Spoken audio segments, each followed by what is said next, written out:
You know that feeling when you're scrolling through laptop specs, dreaming about buttery smooth frame rates, but the price tag on a new gaming rig makes you hesitate?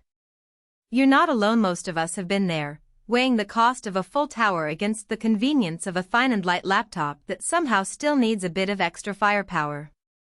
That's exactly why the idea of an external graphics enclosure can sound like a miracle. Plug it into your Thunderbolt 3 port and, in theory, you get desktop-level performance without the bulk. The question is, does the GIGABYTE AORUS RTX 3080 gaming box actually deliver on that promise, or is it just another pricey accessory that ends up collecting dust? Link is in the description if you want to check the product details on Amazon. First off, let's talk about the kind of setup you'd be building. Imagine you own a 15-inch Ultrabook that handles your emails, video calls, and a bit of Photoshop just fine, but when you fire up Cyberpunk 2077 or try to render 4K video, it stutters. The gaming box slots right in between your laptop and the display, drawing power from a single external power brick and feeding the RTX 3080 through a Thunderbolt 3 cable. In practice, you're turning a modest machine into a portable workstation. The moment you plug it in, you'll notice the difference. You can finally crank the settings up to ultra on titles that were previously limited to low-mid presets. The standout strength here is the GPU itself.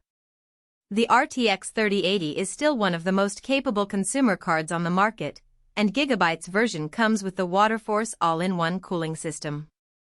That means you won't be hearing the fan scream to life every few minutes. The liquid-based loop spreads heat across a larger surface, keeping temperatures in the 70-80 C range even during extended gaming sessions.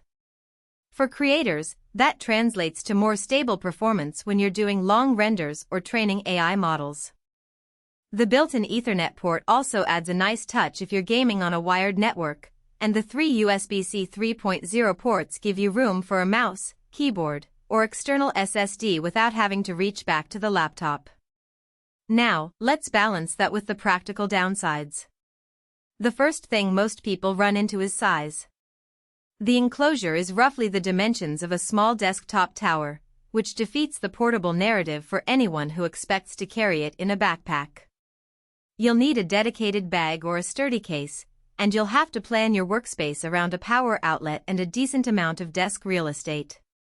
The power brick itself is not lightweight, and you'll end up with a cable run that can look a bit messy if you're not careful. Another reality check is the Thunderbolt 3 bandwidth limitation. While Thunderbolt 3 offers up to 40 gigabits per second, that's still a step down from the PCIe 4.0 x 16 slot a desktop RTX 3080 normally lives in.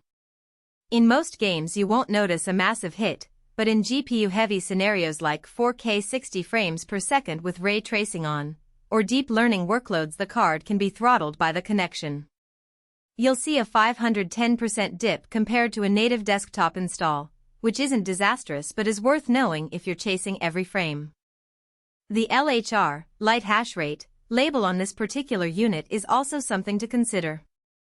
It's designed to reduce cryptocurrency mining efficiency, which for most gamers is a non-issue, but if you were hoping to use the box for dual-purposes gaming and mining, you'll get less bang for your buck.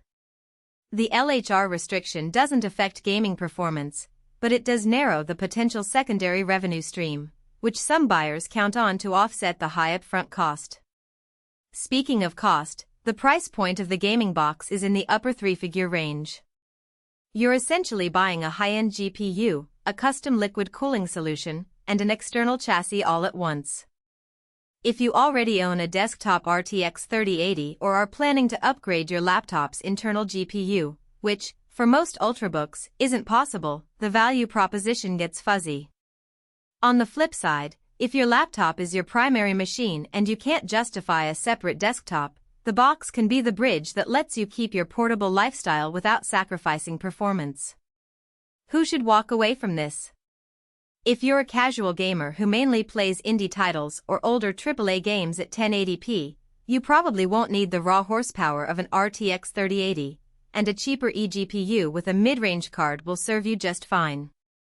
Also, if your laptop lacks a Thunderbolt 3 port, you're out of luck. The box won't work, and you'd need to invest in a new laptop just to make it compatible, which defeats the whole cost-saving idea. Who will love it?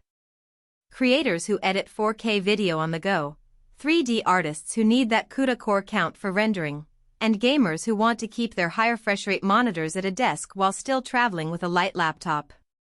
The built-in USB ports and Ethernet also make it a mini docking station, so if you often set up